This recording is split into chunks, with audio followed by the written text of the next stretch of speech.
अरे संभाल के।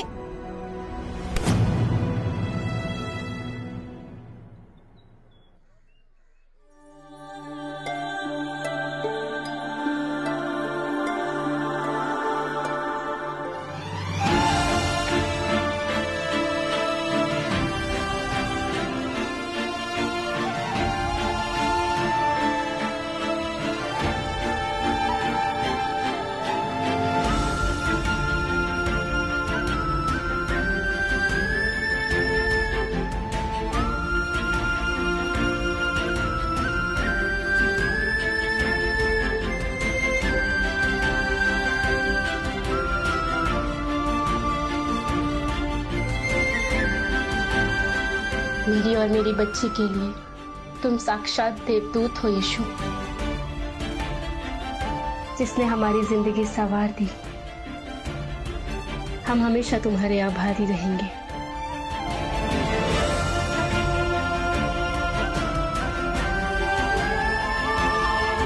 मेहर, तुम अपना और अपनी बच्ची का बहुत ख्याल रखना।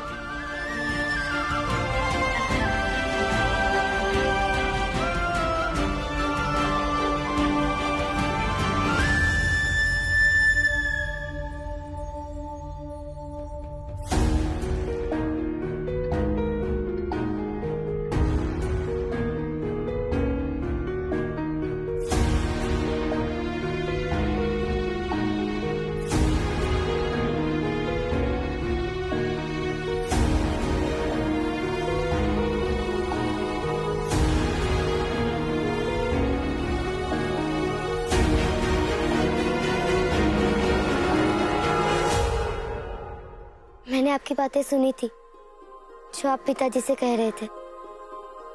भले ही मेरी माँ ने मुझे बेटी के रूप में जन्म दिया हो, लेकिन देखिए मैं सांसें ले रही हूँ चाचा जी। आपकी बेटी भी सांसें ले रही है।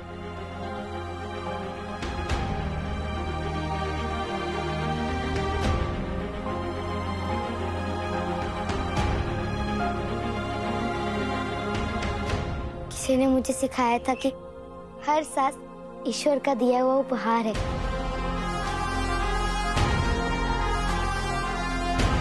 जिस पर किसी के बेटा या बेटी होने से कोई फर्क नहीं पड़ता। जीवन कीमती है, उसकी कद्र करनी चाहिए। उम्मीद करती हूँ कि आप मेरी बात को समझेंगे और उसे याद भी रखेंगे।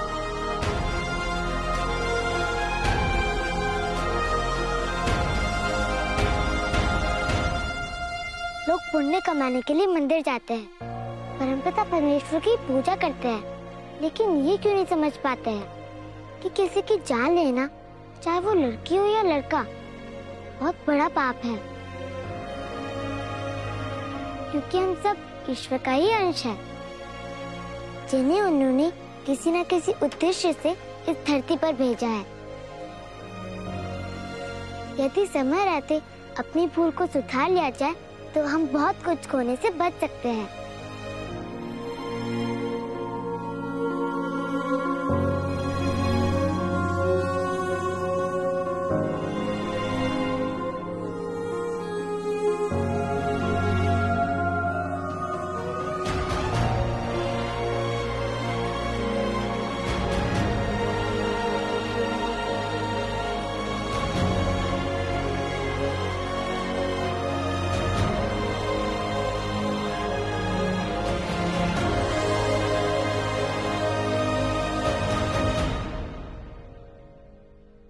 मेहर, मत जाओ मेहर, रुक जाओ। कोई जल्दी नहीं है, आप अपना समय लीजिए और बदलने की कोशिश कीजिए। ना सिर्फ अपने लिए बल्कि अपने साथ साथ अपने इस बच्चे के लिए भी, तभी हमारा परिवार एक हो सकता है।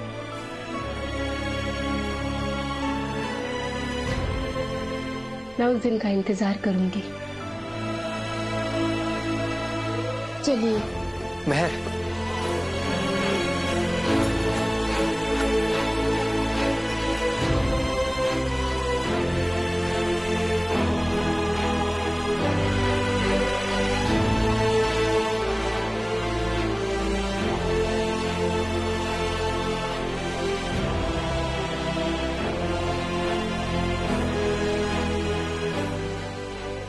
बदलना कोई मुश्किल काम नहीं है अर्जुन चाचा। आप अपने अंदर की अच्छाइयों को पहचानिए तो बुरी सोच अपने आप आपका पीछा करना छोड़ देगी। मेरा यकीन कीजिए, आपकी अच्छाई फिर से आपको मेहर चाची और आपकी बच्ची से जोड़ देगी।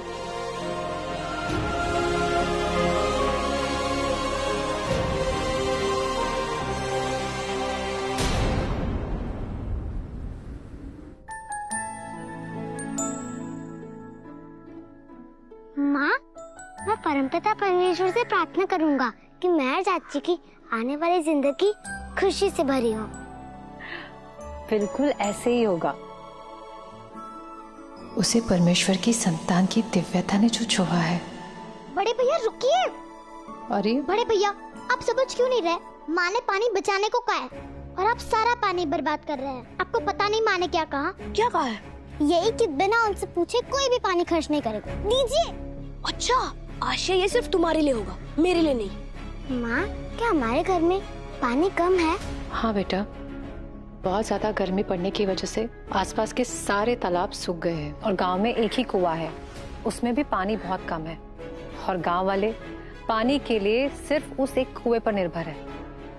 इसलिए हमें पानी सोच समझकर खर्च करना होगा। देखिए ना ताऊ जी, माँ ने पानी बचाने को कहा है और बड़े भैया सुन ही नहीं रहे। कब से मटका मांग रही हूँ पर देने का नाम ही नहीं ले रहे। जेम्स, तुम बड़े हो ना, छोटी बहन को दे दो मटका, मैं और पानी भर लाऊंगा। दे दो।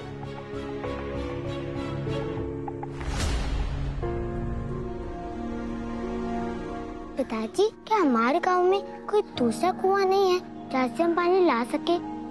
है बेटा, रब्बी जी के घर के पीछे एक कुआं है, मगर वो उनका निजी कुआं है। जब तक उनकी इजाजत नहीं होगी वहां से कोई भी पानी का इस्तेमाल नहीं कर सकता। और तुम लोग चिंता मत करो, मैं इस मटके में और पानी भर लाता हूं।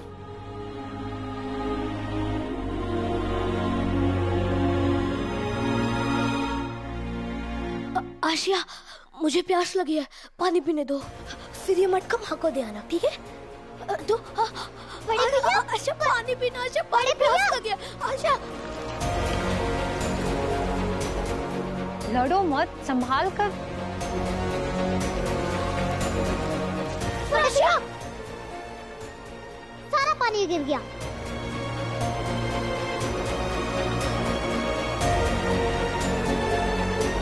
माँ को प्यास लगी है, लगता है अभी पानी और कम होगा। इस कुएं से पानी भरना मुश्किल लग रहा है। बिना पानी के कैसे गुजारा कर पाएंगे?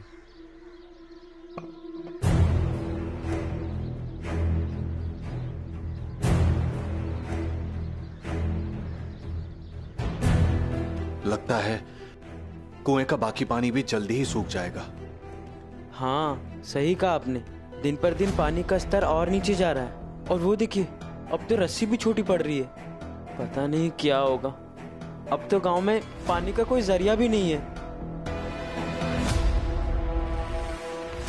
एक रास्ता है। अगर रब्बी गुरुजी लोगों की मदद करने को तैयार हो जाएं, तो लोगों को कुछ राहत मिल सकती है। अरे नहीं नहीं, कोई मदद नहीं कर सकता मैं आप लोगों की। जाइए आप लोग यहाँ से। अरे आप लोग तो जानते ही हैं कि मैं अपने सभी धार्मिक अनुष्ठानों के लिए इसी कुएं का पानी प्रयोग करता हूँ। और अब यदि मैंने गांव वालों को यहाँ से पानी लेने की अनुमति दे दी तो कुएं का पानी जूठा हो जाएगा, और जूठा पानी ईश्वर को अर्पित किया तो प्रकोप पड़ेगा। समस्या सुलझने की बजाय उलझ जाएगी। रब्बी गुरुजी, आप ना इस गांव के मुखिया हैं, मुखिया, और आपका यह फर्ज बनता है कि गांव वालों की मदद करें आप। और आप हैं कि इस संकट में अपनी जिम्मेदारी से पीछे हट रहे हैं। वाह वाह गुरुजी। देख रहा हूँ बातें बहुत ज्यादा बनाना सीख गए हो तुम। इतनी जल्दी भूल गए ईश्वर के श्राप के कारण ही कोढ़ हुआ था तुम्हें। और अब भी नहीं संभले ना, तो अपने कर्मों की सजा भुगतने के लिए तैयार रहना। रब्बी गुरुजी, आप देखिए, शांत हो जाइए आप दोनों। इस तरह से आपस में उलझने से कोई हल नहीं निकलेगा।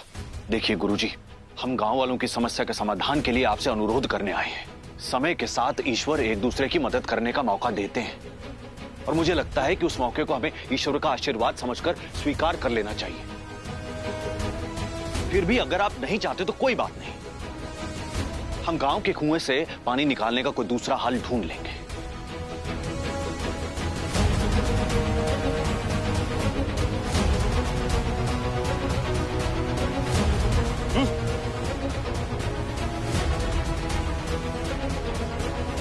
बड़ा घमंड है ना, मैं भी देखता हूं मेरी मदद के बिना ये समस्या कैसे सुलझती है। मुझे तो पूरी उम्मीद थी कि रब्बी गुरुजी हमारी मदद जरूर करेंगे। मुझे भी मैरी। चिड़िया उड़, मैना उड़, चिरू उड़, याकूब उड़।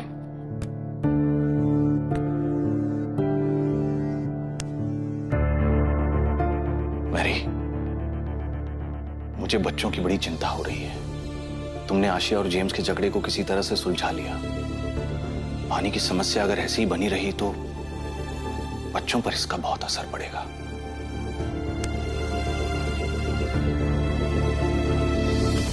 फिलहाल आज की समस्या को हल करते, आगे देखते हैं क्या करना है। चिंता तो मुझे इस बात की भी है कि गांव वालों के मन में घबराहट बढ़ती जा रही है। मैं जानती हूँ हम पर बहुत बड़ी समस्या घूम रही है, लेकिन विश्वास रखिए परमेश्वर जरूर कोई ना कोई रास्ता दिखाएंगे।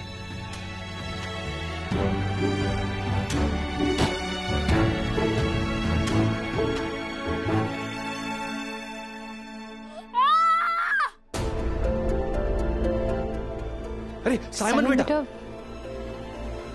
साइमन, बहुत जोर से दुख रहा है।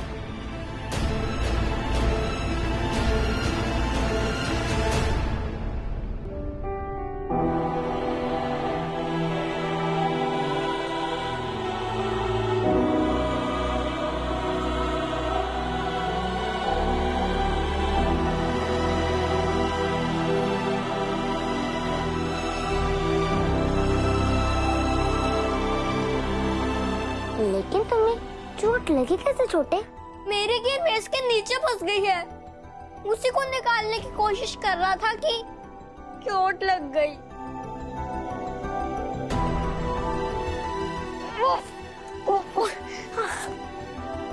ये मेज तो बहुत भारी है यशु, अकेले मुझसे भी नहीं हिलती। याकूब भैया सही कह रहे हैं। लेकिन अगर हम साथ मिलकर इसे खिसकाएं तो ये आसानी से खिसक जाएगी। चलो ये भी देख लेते हैं।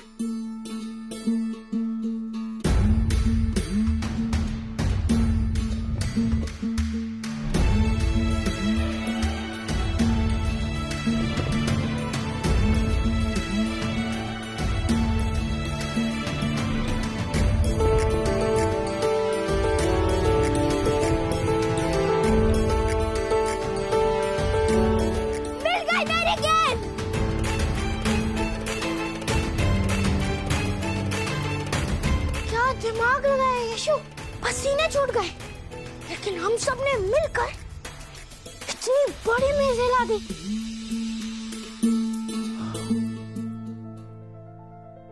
देखा मैरी, ईश्वर ने हमें यीशु के माध्यम से राह दिखाई है। समस्या तब तक बड़ी लगती है जब तक इंसान उससे अकेले लड़ने की कोशिश करता रहता है। हे परमपिता, आपका बहुत बहुत आभार। तुम देखना मैरी, कुएं में से पानी जरूर निकलेगा।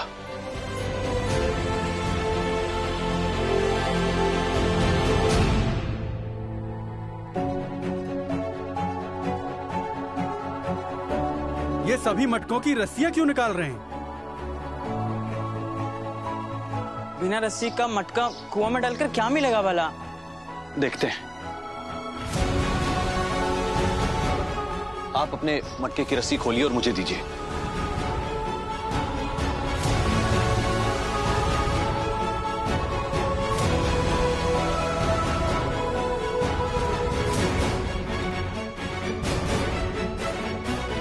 ये क्या कर रहे हैं?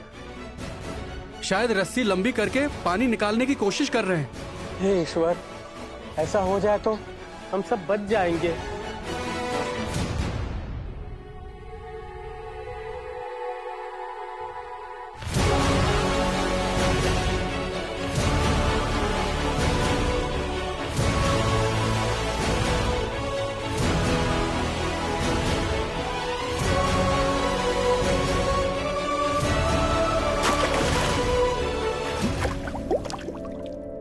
अरे ये तो कमाल हो गया।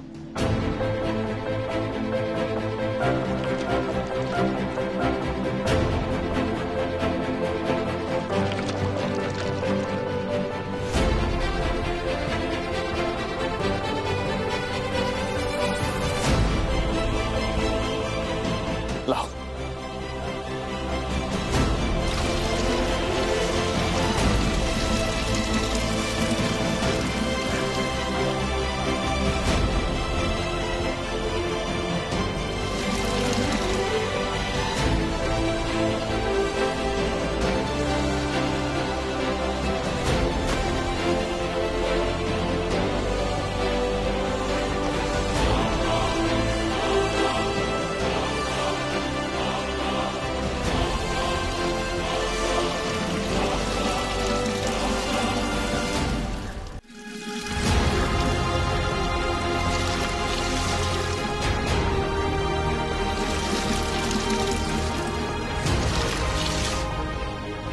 धन्यवाद। ईश्वर आपका भला करे।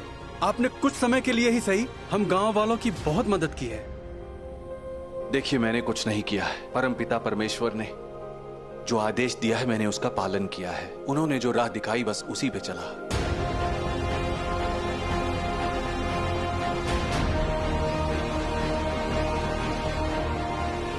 कितना सच कहते हैं लोग, पानी है तो जीवन है।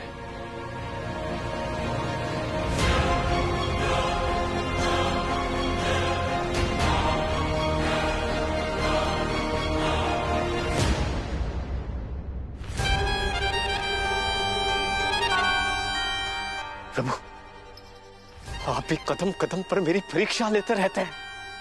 इन गांव वालों को पानी ले जाते देखकर मेरा कलेजा जल रहा है।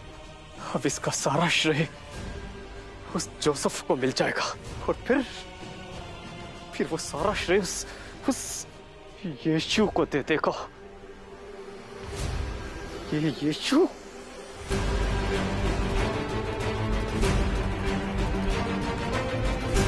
मेरे रास्ते का कांटा बनकर रह गया।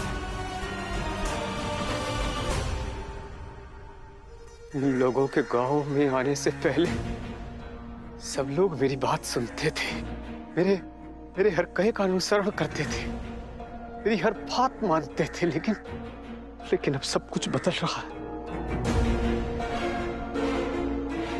जोसेफ सही कह रहा था। ईश्वर हमें हर समस्या सुलझाने का एक अवसर देते हैं और मुझे इस अवसर का फायदा उठाना होगा।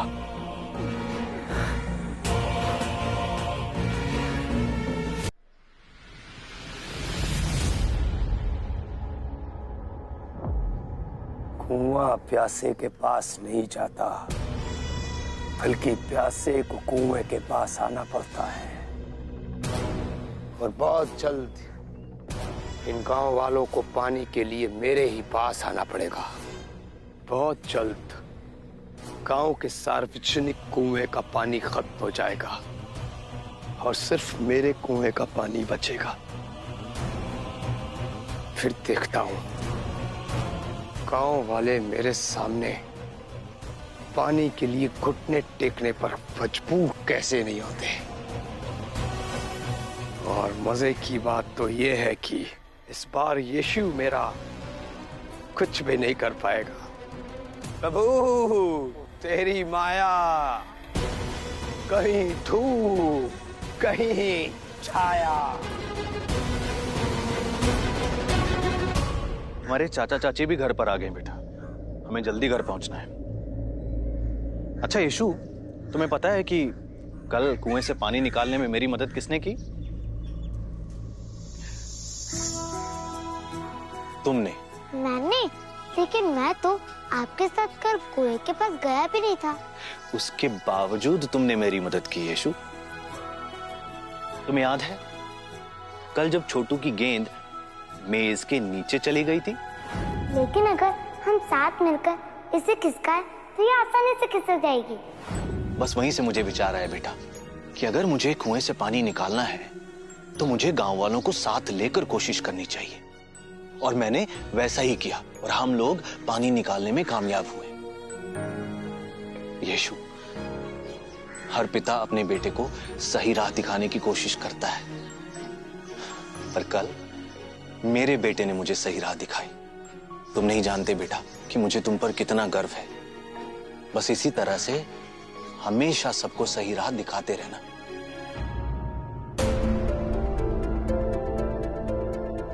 यीशु, क्या हुआ बेटा? पता नहीं क्यों, लेकिन मुझे कोई ठीक नहीं लग रहा पिताजी। देखो, गर्मी की वजह से तुम्हें ऐसा महसूस हो रहा होगा। बस हम कुएं के पास पहुंचने ही वाले हैं। ठंडा पानी पीकर तुम्हें बहुत अच्छा लगेगा। नहीं, मुझे कुएं का पानी नहीं पीना पिताजी। पता नहीं क्यों मुझे ऐसा लग रहा है जैसे गांव के लोगों को भी कुएं का पानी नहीं पीना चाहिए।